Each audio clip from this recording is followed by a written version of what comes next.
begin with the end in mind. That was a maxim made popular by Stephen Covey some years ago, but we're going to look at that from a different perspective today. I'm Dr. Carol, and thank you for joining me on this episode. Our life here on this earth has an expiration date. Keeping that in mind, how will you and I live today? This topic is not something most of us particularly enjoy thinking or talking about. And by that, I mean the end of our earthly life, our earthly physical death. Death is something that every single human being will experience, at least until Jesus comes, and those of us that are alive when he returns, go meet him in the air. But other than that, the human condition has a 100% mortality rate. We don't like to think about that. We're not going to talk about death per se, but we're going to talk about what does keeping that perspective in mind mean for how we live now, the decisions we make, the way we address our relationships, and our purpose. I have a special guest, a new friend of mine, Dr. Pamela Pyle, an internal medicine physician who has practiced for 30-some years, has a unique perspective as a hospitalist from intervening with and talking with lots of patients at the end of their earthly life and their families, and seeing what's meaningful to them and not, their regrets or not. And also, she has a beautiful perspective on mission work, and we'll talk some about that. She has a new beautiful book, Anticipating Heaven, Spiritual Comfort and Practical Wisdom for Life's Final Chapters, and we'll talk some about that. But we'll also really get into knowing that we have an expiration date physically on this earth. How will we live today? It makes a difference, particularly as followers of Jesus. This wisdom will be something that you will actually find very encouraging. So enjoy this conversation. Well, Dr. Pamela Pyle, I feel like you and I have been on tracks that have a lot of parallels for a while, and we just found each other. So this is awesome. Thank you so much for being here.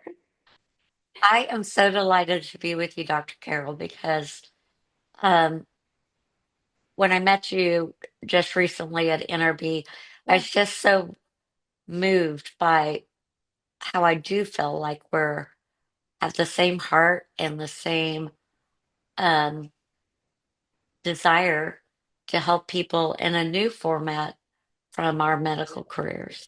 Yeah. Well, you have practiced medicine, largely internal medicine, hospitalist medicine, for a lot of years, and you have a Yes. lot of stories and a lot of perspective. And there's so many places we could go, but the place I would like to go in talking with you today is, as you have seen people in some of their most vulnerable and ending near the end of life things, you've seen the wisdom that they display at that time of life, and you've incorporated a lot of that. But those of us that may not see our expiration date as just, days or weeks away, there is so much that we can learn from those who have navigated closer to the end of this life that we need to incorporate. And that's one of the things that a physician life, it's a privilege to see. And let me just, to start, just open it up. Does that resonate? Does that ring any bells with you? You know, I would say even from a very early aspect of my medical practice, even before I was a Christian, I realized that I was taking care of individuals that had so much more life experience, Mhm. whether they were dying or not. Yeah. Um, and I really wanted to learn from them, what to do and what not to do, what regrets they had, what things that they said, that they must do. Yeah. Um, but that was really how I cared for patients, is understanding that they had a lot of wisdom to give to me, and that my role, in part as a physician, was to give that wisdom to other people, whether it's the next patient, my family, my friends, or through this book. Yes, yes. Anticipating Heaven, beautiful book, and we'll get into a couple of those details here in a minute. But as I read Anticipating Heaven, one of the things that I think people might be really interested in is there's a little bit of connection between Mother Teresa and your story and your inspiration. And I think people would be really interested in just taking a moment to hear about that. Well, Mother Teresa was one of these individuals that um, we feel like we know her because we've heard so much about her, Yeah. but her work was really not about the world. It was about serving the individual, the marginalized, the lost. And it was the one um, person at a time. It's Yeah. like Jesus, he will go after the one, leaving the 99. But Mother Teresa was just, one of my favorite quotes from her was, um, do small things with great love. Mhm. And that's a lesson that I've tried to carry into every aspect of my life, including my practice of medicine.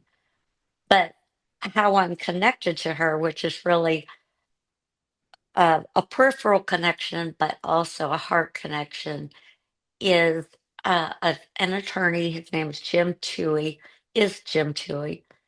and he was really her uh, legal advice throughout the majority of her ministry.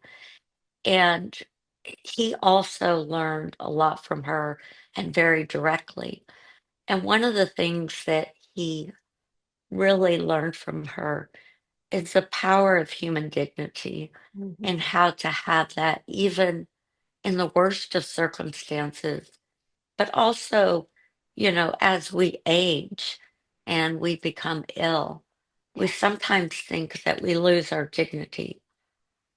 But Jim and with Mother Teresa's guidance, wanted to help us here in America, and now it's actually around the world, with creating an advanced care plan Mhm. that is really a document that, in its simplest form, we might know it as a living will, healthcare proxy.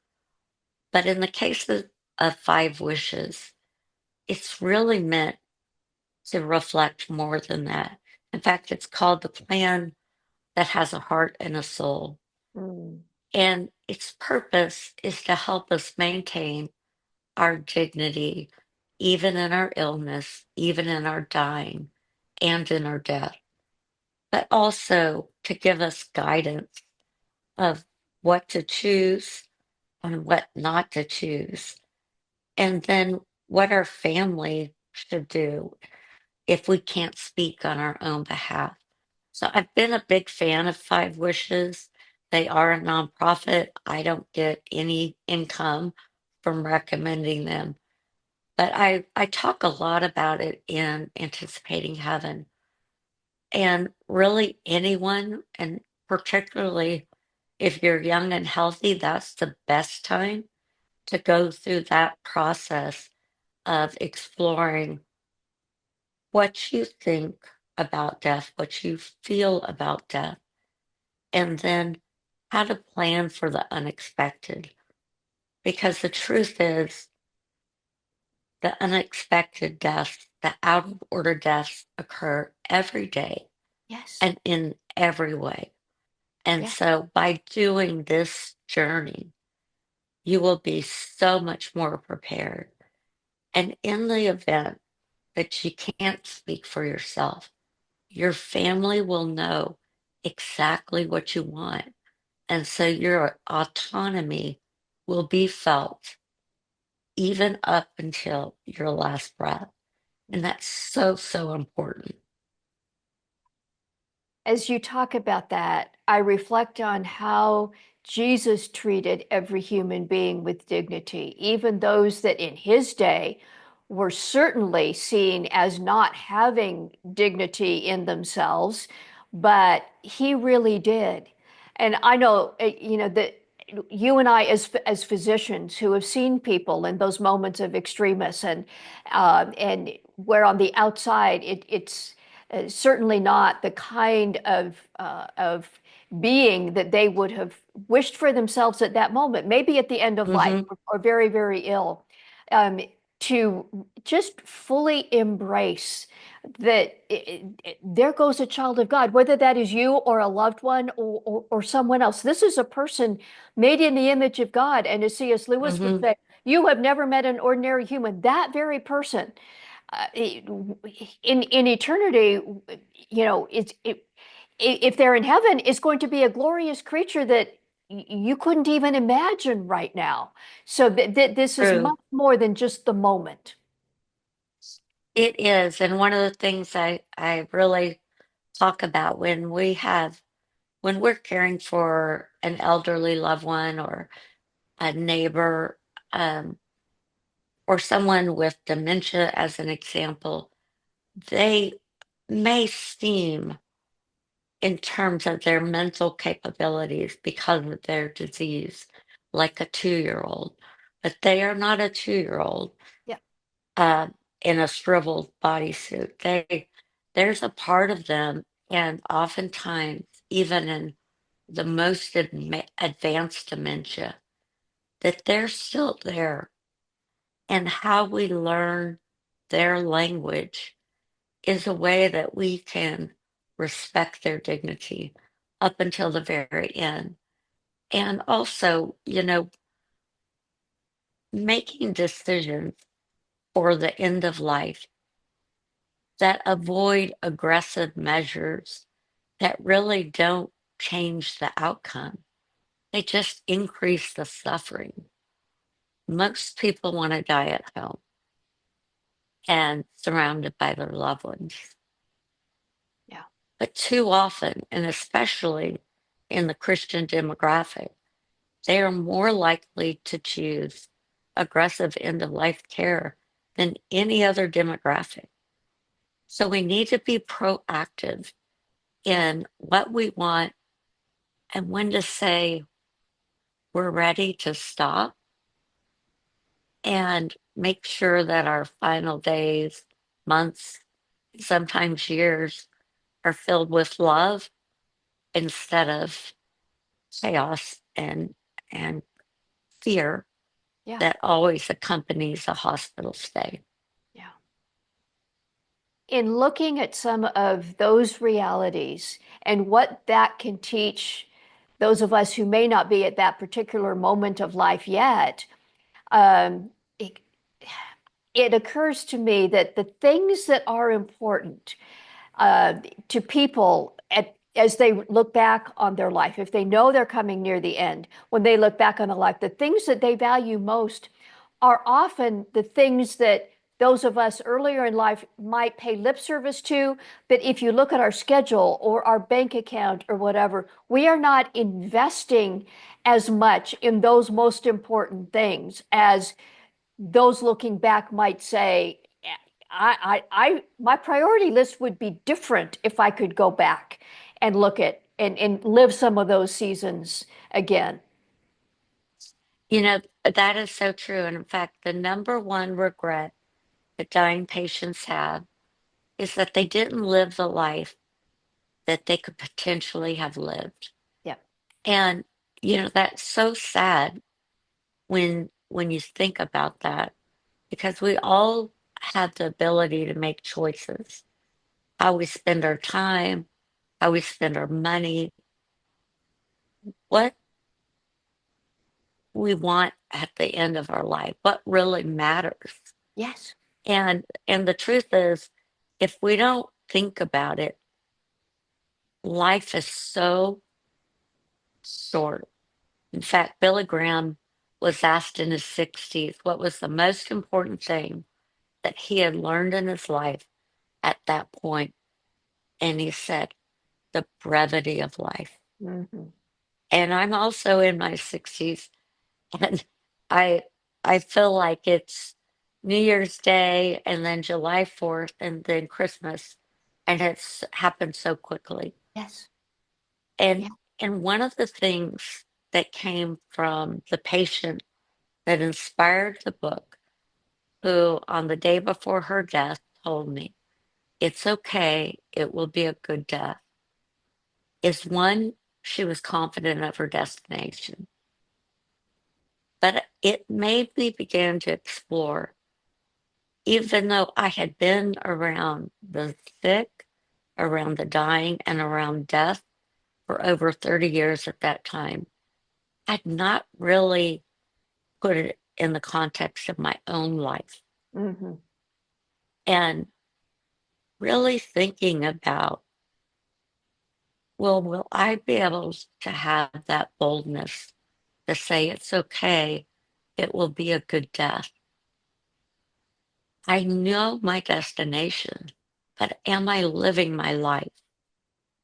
And so I began um, this process of and one of the reasons the book's called Anticipating Heaven is living in anticipation Yeah. for each and every day. And what that means for me, my practice is in my morning time with God, I just ask Him, you know, Lord, I want to anticipate you in a new way.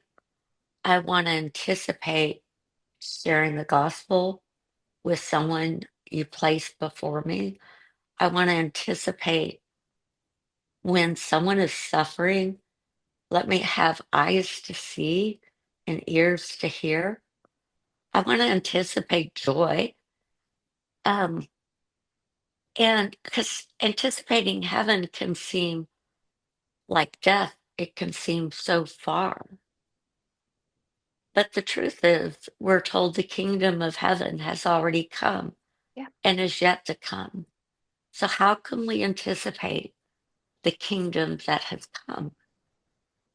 And it's by being in God's will and listening to his small voice. And the truth is, I've learned so much from death. In fact, death has brought clarity to my life. Mm. That's a And great way to put it. Yeah. mhm, Death bringing clarity to life. I am thinking of some friends, a husband and wife. I saw them most recently just yesterday. And they're in our season of life. I'm in my 60s too. I don't know exactly how old they are, but they're in our season of life. And there has been a great rift between them and one of his children and their family. And they're working to repair that.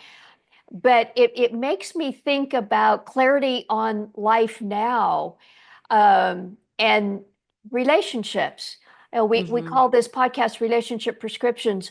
So, thinking of the expiration date, I can imagine so many things about how that would inform the way I manage my relationships now, because that's going to be one of the most important things when I do come to the end.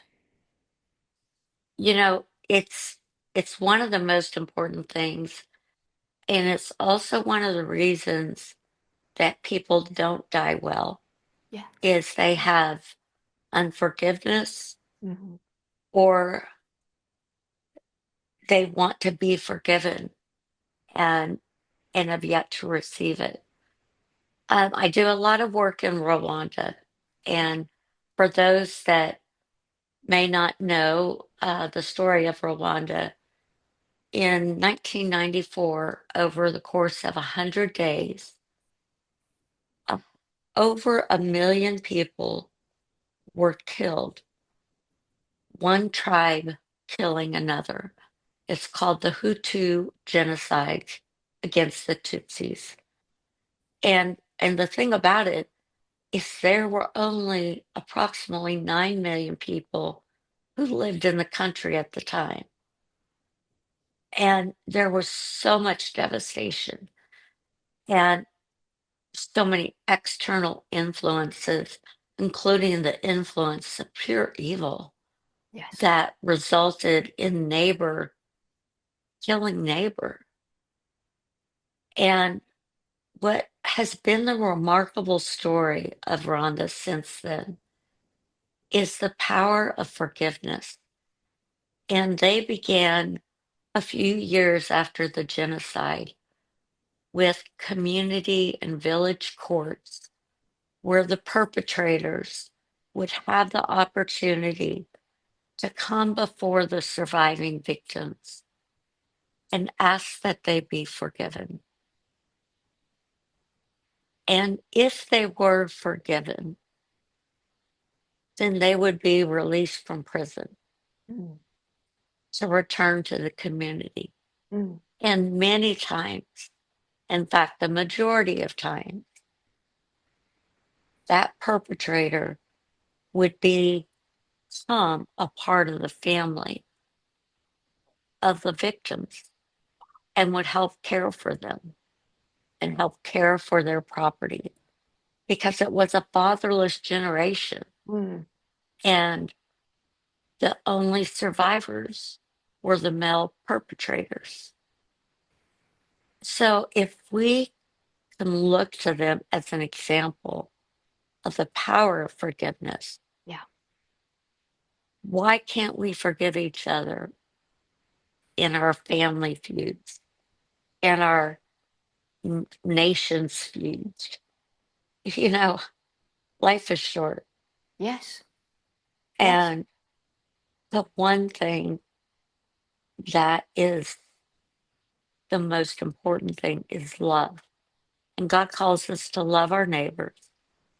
And it's not love our neighbors if they do A, ABC. Hmm. It's just love our neighbors. And part of that, whether it's family that is in a feud or our neighbor that we're fighting with, is reconcile. You will never forget it because the one thing that is so true is unforgiveness in our own hearts truly only hurts us. Hmm. And it will be the one thing that will diminish our good death that we could change today. There's nothing worth fighting over that can't be reconciled. Nothing. Mm. That's pretty powerful, especially the stories from Rwanda. And you mentioned a couple in particular in the book, specific stories, so Hmm. powerful. It And is. it it reminds me the whole topic of forgiveness, that forgiveness is not saying that what I experienced, the wound that I experienced, if I've been hurt, didn't matter. It did matter. It does matter. But that forgiveness and reconciliation is the way to let it not hold it. It releases me from the power. And if at the end of Hmm. my life I will want to have forgiven, then do that now so that I can live free. And there's a chance Absolutely. for that relationship to be reconciled and bring goodness. Absolutely. And there's something, especially as Christians, we're Yeah, called to forgive. But when we stand in a stance of unforgiveness, we look like the world. yeah, Who wants to follow a savior and a religion that they can't forgive each other and yeah, disunity exists? It's it's the greatest harm that we cause when we hold unforgiveness and we fight between denominations, between theologies, you know. I mean, we have to do better as believers, as followers of Christ, Yes. of loving each other and accepting each other, and allow the Holy Spirit to be the judge of our hearts. We shouldn't be judging others. Yeah. Um, Anticipating heaven speaks to the future, that this is not as good as it gets. This is not the end. It is so easy to get caught up in this moment in this life. But Mhm. remembering that this life has an expiration date, but uh, it has an expiration date, but it's not the end. That became so clear to me at my husband's death a few years ago. It didn't matter how long he lived. And we fought through his illness as long as it was reasonable to fight. Um, but it was so clear to me that if this is the end, as Paul said, we're all, of all people, most miserable. But it's not the end. There is True. something yet to come. And keeping that in mind informs how we live now. That is so true. And the reality is that this earth, this world, the land we live in, for a Christian is the only hell we will ever know. So And for true. the non believer, it's the only heaven they will ever know. Wow. And we have an opportunity to go from this land of the dying to the land of the living. And we don't have to perform to get there. We just have to surrender Yeah. and believe that Jesus is Christ and that he came to die for all of our sins, which are equal. There's no sin that is beyond his grace. Yeah. But the beauty is, once we believe, we have a promise of a glorified body in heaven That's right. that we can't even begin to imagine how wonderful it will be. So we anticipate heaven today, how we live our life. It gives us a better day today in case tomorrow doesn't come. Yeah. But it's a much better way of living life. And then when it does come to the end, we are only looking at death as a door that we walk through to a place that is more beautiful than we will ever know on this side of that door. And I don't know about you, Dr. Carol, but I get super excited about that. I think of what Paul said, this light and momentary affliction works for us a far more eternal weight of glory. Uh, Sometimes this doesn't seem light or temporary. Sometimes it seems much bigger than that. But in light of eternity, yes, whatever it is, including our final illness and our earthly physical death, it is light and momentary in comparison with eternity.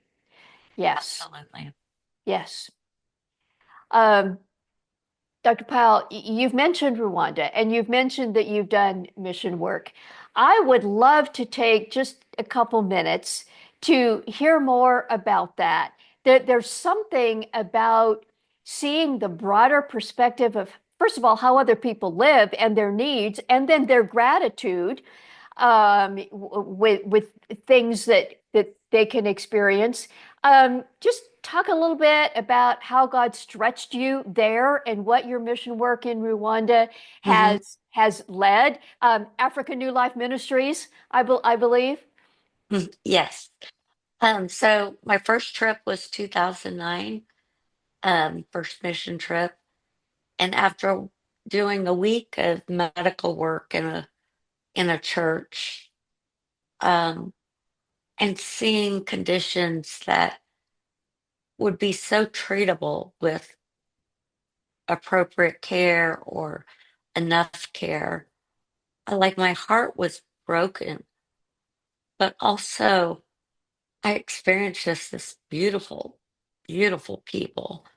And at the end of the week, God very clearly spoke to me. It was the first time outside of my salvation experience that He said very clearly, this is your place and this is your purpose. And at the time, I thought He was saying I was to go home and to build a clinic, raise the money to build a clinic so that this area of Rwanda would have medical care. But God, yeah, he calls us to things, and it's not always in our time. But if we keep following him and saying yes, his plan is so much bigger. Yeah. So I began leading, came back and raised the money for the land. That was easy. But then raising money for a building, it was just so hard. But I just kept bringing teams, being faithful to just the the yearly and 3 or 4 times a year going over and doing medical work, that I realized that I was getting so much more than I was giving. And it became a place and is a place that's a second home. And the Holy Spirit is active there. And I joined African New Life Ministries on their board in 2011. And it wasn't really on the minds of the board at that time to build a clinic. We had child sponsorship, educating children from preschool to high school, and church planting. But in time, God moved in the hearts of the other board members, and in part because when we would bring medical teams, it was through medical work, and it's much like Jesus' miracles, most of them were around healing. Yep. Many people came to Christ. And because we had local churches, they were plugged in and were discipled. And it just, the ministry grew. And then with time, God provided miraculously, miraculously finances and medical equipment. And now that little clinic that I dreamed of is the second largest private hospital in Rwanda, Wow. providing state of the art care. And it's it's incredible. It has over 200 Rwandans working there. We see over 70,000 patients a year, deliver thousands of babies, and right next to it is the church. Mhm. And right next to the church is a seminary. And we are equipping and training pastors that are sent throughout Africa and as far away as Dubai and Australia. And so I would say, of all the things I do, being a part of Africa New Life, and I'm still on the board, I just stepped down from the chair, but it gives me so much joy. And so I encourage you to go to www.africanewlife.org and see how you can get involved. Sponsor a child, sponsor a pastor, come on a trip, or reach out to me through my website, and I'll help you get connected in a way that feels good for you. You will never, ever regret it. I promise. Mm. My heart is smiling, my face is smiling as I hear you talk about all of that, Dr. Pyle. If you are listening to the audio, check the show notes. We're going to have the link to African New Life there, along with Dr. Pyle's website, along with Five Wishes website. If you are watching us by video, check the links underneath this video and you can go directly there as well. We've alluded to it more than once, but Anticipating Heaven, your book, Spiritual Comfort and Practical Wisdom for Life's Final Chapters, practical and um, uplifting and soulful, deep faith and incredibly practical. As a physician, I can say, I don't know that there's anything more helpful to help people think through some of these questions. And frankly, as early in your life as possible. You don't have to wait till you're approaching the expiration date or till your family member is nearing the expiration date of this earthly life. Think through these things now, and Anticipating Heaven is a great way to help you do that. Five Wishes, Africa New Life, Dr. Pamela Pyle site. We've got all those links. So friends, check it out. Thank you. And could I add one quick thing? Um, if you are in the middle of an illness or just been diagnosed, in the book, I start there to Yeah. help you know which questions to ask, Yes. how to navigate healthcare. So it's not just for your final stage, Yes. but it's when you're in the middle of the battle. So if you are there or know someone who is, it will also be a good resource for them. Mm. Thank you for that. And the physician part of me says, yay and amen. Uh, just for someone who doesn't know the medical world, it can be overwhelming. And those very simple but highly useful ways of thinking and the questions to ask and the things to think through, so helpful. Yeah. Well, Dr. Powell, this has been a joy for me. I feel Me like too. we need to stay connected. Thank you so much. Thank you so much for having me, Dr. Carol. It was a God ordained meeting 3 or 4 weeks ago, and I know we will continue the conversation. Yes, we might see each other again and we'll talk again soon. And as we were talking just before recording, those few physicians like you and I who, more ministry and a different kind of platform, we need to do more together. Many blessings on the Anticipating Heaven book, on your ministry and mission work, and the way you think about healthcare and serve patients and people. Many blessings to you. Thank you, and same to you. As I mentioned, there's plenty of links to check out, friends. Dr. Pamela Pyle's website, the website for her book, Anticipating Heaven, the site for Five Wishes, a beautiful advanced care plan that I would recommend also that at any stage of life you are, it's appropriate to look through and plan accordingly. And then the African New Life website, just a beautiful ministry that maybe God will encourage you to get in touch with. Regardless of where in life you are, or whether you currently are yourself or with a family member navigating a serious illness, keeping the end in mind impacts how you live today.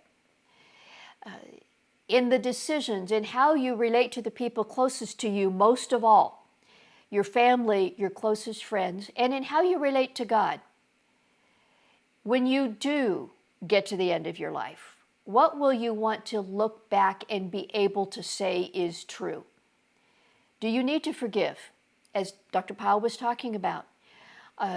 Do you need to bring something into the light that you've been keeping hidden? Do you need to address some things between you and God? So some questions that hopefully this will just help make more possible for you to think about and pray about and address. If you have some questions that you would like to connect with me about, you can certainly leave a comment or question under this video. You can also leave a confidential comment on our website, drcarolministries.com. Use the contact page there, and that message comes to me confidentially.